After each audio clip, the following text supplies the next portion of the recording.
Hello and welcome back. I get people talking to me about Weimar Germany and saying, I can't get my head around it because it's so complicated. The politics are so crazy. There are so many parties. So I thought I'd do a post about that. So strap in. Here is my brief overview of the parties in Weimar Germany. Now, it's not that complicated. Okay, it's a lot more complicated than the US, where you have essentially just Democrats and Republicans. It's more complicated than the UK, where there's a half a dozen serious parties plus regional parties. But it's not utterly crazy. Is it? Is it? Yeah, it kind of is. But let's go through it and I'll try and give you a breakdown. So, starting on the left and literally sitting on the far left in the Reichstag during the Weimar period is the KPD. This is the German Communist Party. Before 1918, they're known as the Spartacists. They're a spin off of the Socialist Party, the SPD, and they become the party of the extreme left for most of the Weimar period. They are dominant in the cities, and that gives a weird view of how powerful they are because at that time, obviously, the power base is in Berlin. And so the fact that the communists have a big, big power block in Berlin, particularly in the industrialized areas of places like Wedding, Kreuzberg, Moabit, this gives the impression that they're a lot stronger than they actually are. They never get anything over sort of high teens percentage across national elections, even though they are very, very influential in other big cities like Hamburg, Hanover, and early on in Munich. And it's actually their strength in Munich and their attempt to seize power in Bavaria, focusing on Munich, that is actually one of the impetus for the Nazis forming in Munich as a counterpoint, as a counterweight, a reaction to that. So that's the KPD, that's the far left. Next, you have briefly, only really appearing up until around 1920, the independent Social Democrats, the USPD. And they are a spin off of the SPD, the main Social Democratic Party. And they basically were a more left wing version of it. They were a more pacifistic version. The SPD supported the war effort during the First World War. The independents didn't. They wanted to try and come to terms. And so they thereby split off. And the issue with that, of course, is that they are then caught between the KPD and the mainstream, the MSPD. And eventually they essentially either go back to the mainstream Socialist Party or they join with the communists and the independents disappear entirely, which then gets us to the SPD, known as the MSPD during the period where the independents are around, but more commonly just referred to as the SPD, the Social Democrats. They are, for most of the period of Weimar Germany, the dominant party, but they're never the outstandingly dominant party. They never take a complete majority, even in the very first election when they get their very, very largest representation. They're still only looking at 30 something in the 30% line. However, they are very much the big supporter of Weimar as a republic, as a democratic ideal. Then we move into the centre ground a little bit. And literally, there is a party called the Centre Party. In German, the Zentrum. Its former name being the Deutsche Zentrumpartei. And this is actually the party of the Catholics. The Catholics make up a significant minority in Germany, but it is a minority. And they felt that they needed to protect their position by having their own political party.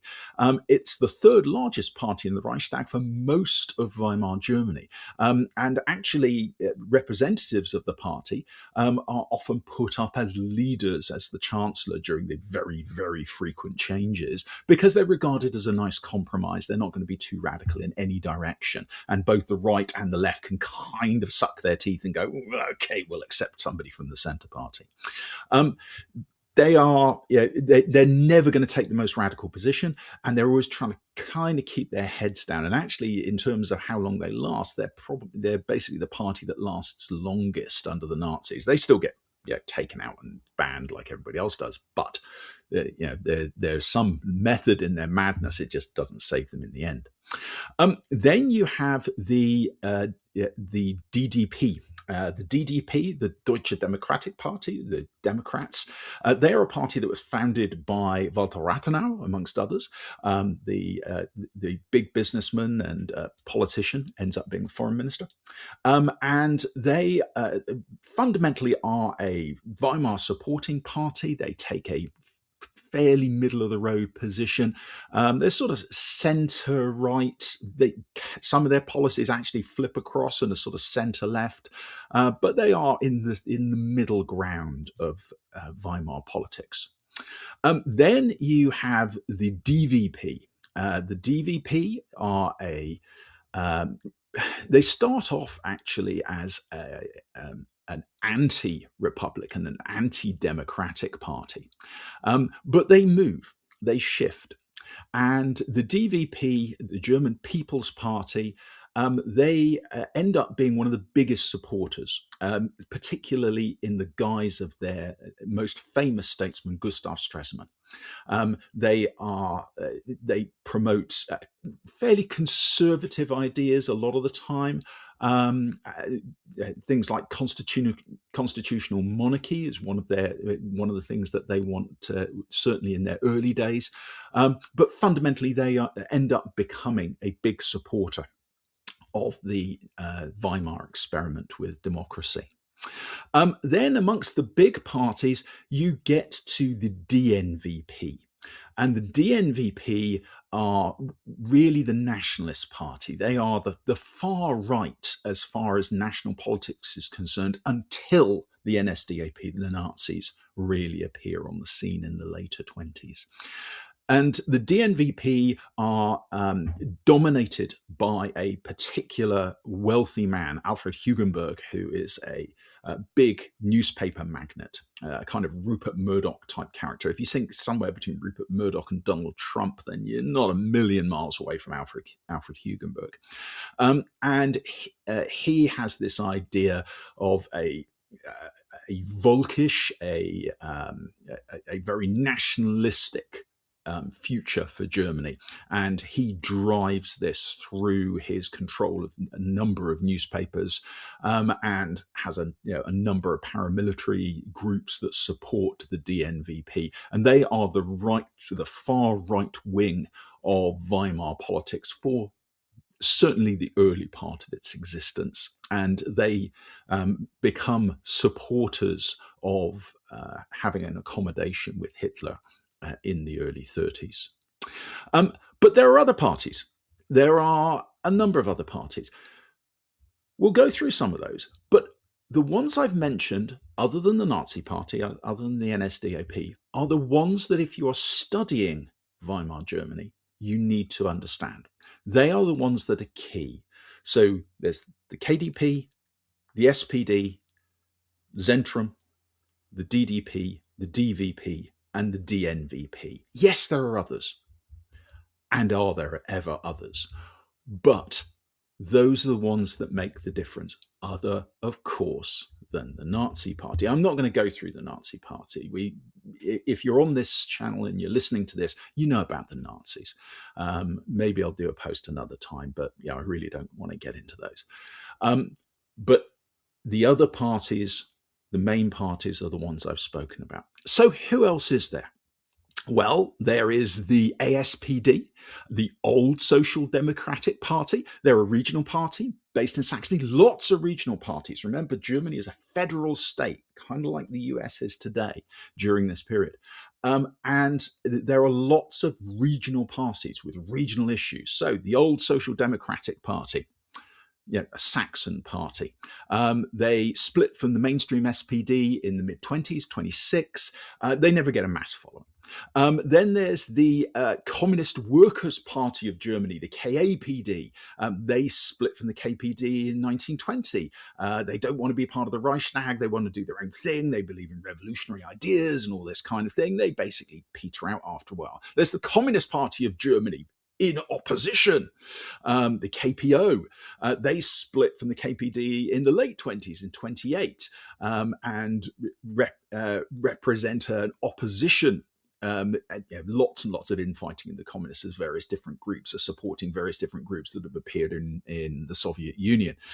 There's the Socialist Workers' Party of Germany. They're another left-wing faction, not splitting off from the KPD, splitting off from the SPD this time, sitting somewhere between the KPD and the SPD. You have the Independent Social Democratic Party of Germany, an anti-war faction towards the end of the First World War, and they remain until the early 20s, and actually in a splinter element sort of carry on up until the early 30s. There's the Socialist League, which is a spin-off of the Independent Socialists. So the Independent Socialists, the USPD, they're a spin-off of the SPD. Well, there's a spin-off from them as well called the Socialist League. There's the German Farmers' Party, founded in 1928 to advocate for the economic interests of the farmers. The German State Party, the DSP, formed in 30. That's a merger of the DDP, Walter Rathenau's Democrats, with a youth organization, the political wing of the Young German Order. After a while, that youth order decides, actually, we don't want to be part of this, and go off and do their own thing. So you end up with what's essentially the DDP under a different name. Then you have a whole bunch of others. You have the Schleswig-Holstein Farmers and Farm Workers Democratic Party. You have the Hanseatic People's League. Like I said, these are all small regional parties. You have the People's National Reich Organization, political wing that is part of that young German order that merged with the DDP. You have the Bavarian People's Party. They're actually pretty big. They're a spin-off of the Zentrum Party, but focus particularly on Catholic Bavarian issues. They end up having a reasonable amount of influence for what's a regional party because Bavaria is such a big element within federal Germany. There's the Christian National Peasants and Farmers Party, the Christian Social People's Service, Christian People's Party, German Hanoverian Party, German Workers' Party, German Social Party, German Socialist Party, the German Volkisch Freedom Party, which is the party of General Ludendorff. He even sets up a party.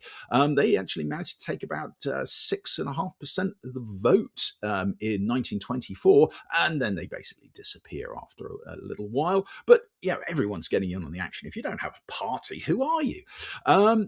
As you can see, there's just no end to these. The Greater German People's Community, the Conservative People's Party, the National Socialist Freedom Party. They're basically the Nazis, by the way. It's just the Nazis at the time, following the Munich Putsch, were banned. And so they set up a couple of different front political parties. The National Socialist Freedom Party is one of those. There's the Economic Party, the People's Justice Party, the German Agrarian League, the Peasants Association, the Bavarian Peasants League, the General German Civil Servants Association. As you can see, some of these are particularly for certain economic groups, for certain people in society. There's the Christian People's Party, the Christian Federalist Imperial Electoral Party, which is a whole bunch of different things all bundled together. And by the way, they're basically a spin-off of the Bavarian People's Party, another spin-off of a spin-off. There's the Workers' Party for the Working and Creating People, which is basically a left-wing party for artists and craftsmen. The Workers' and Peasants' Party of Germany, the League for the Unemployed in Berlin. Even the unemployed have their own political party, very much associated with the communists. The Christian Social Empire Party, the German Employee Party. Just be an employee, then join our party. The German Socialist Combat Movement. They're very militarist, very left-wing. The Combat Community of Workers and Peasants. The Left Communists. Kind of hard to see how you get right communists, but hey. There's the Middle Class Party, also known as the Unitarians. Not a very big party, but they have their place. The National Communist Party of Germany, the party of the unemployed for work and bread, the Radical Democratic Party, the Republican Party of Germany, the Socialist Combat Community, the Social Republican Party, also known as the Horsig Movement, the Unitarian Movement Germany, the People's Socialist, the National Association of Deserters. Yes, if you were a deserter from the army in the First World War, you have a political party.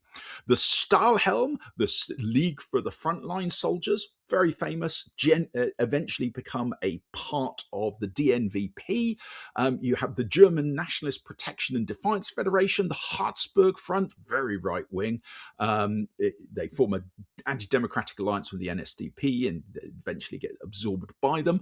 The Combat League for Revolutionary National Socialists, guess what? They're Nazis. The Rural People's Movement, the Agrarian League, the Volkisch Social Bloc, again, right-wing, anti-Semitic, end up allying with the Nazis. They're strongest in Bavaria and Thuringia, and eventually end up in the Nazi Party in the mid-20s. The German Social Monarchist Party, again, right wing, supporting the DNVP eventually. The Expropriated Middle Class Party. If you're middle class and you lost out during hyperinflation, that's the party for you. The German Empire Anti-Interest Movement, again, associated with the Nazis. The Imperial Party of German National Catholics. The German National Christian Bloc. The Liberal National Social German Middle Class Movement. The Freedom, and it goes on and on. And I'm not kidding. You can tell I'm reading some of these off because my memory's good, but it's not that good. I am about halfway through the list. There is literally almost no end of parties. They say that there were a lot of newspapers in Germany, and there were. They're just an absurd number, over 700 dailies in Berlin alone. But there were also an insane number of parties. And by the way, most of the political parties had their own newspapers. The SPD had Vorwärts, the Zentrum Party had Germania, the Volkische Beobachter was the Nazis' newspaper of record. They all had their own voice out there. But yes, it's complicated. I get it. And if you are studying it, I feel for you. I've lived through it. And you don't have to know them all. You just have to know there's a lot. But what you do have to know is there's the Nazis far on the right wing. Get my hands the right way around. You've got the KPD, the communists, on the left wing. And in between, you've got the DNVP, nationalist. You've got the DVP, the German People's Party, the DDP, the Democratic Party, Zentrum, the Catholic Party. You've got the SPD, who are the socialists. And for a short period, you have the Independent Socialists, the USPD. And that's the ones you need to care about. But it's kind of cool that there's all of these other ones out there because, it's nice to feel wanted. Isn't that the nature of social media? That, you have your own tribe. You have a group of people who say, I'm like you. Well, in Weimar Germany, there were no end of subdivisions, no end of pages with people posting their ideas. It's basically social media done 100 years early and done the hard way. But interesting to see. Thanks very much. I hope you found this interesting, and I look forward to speaking to you again.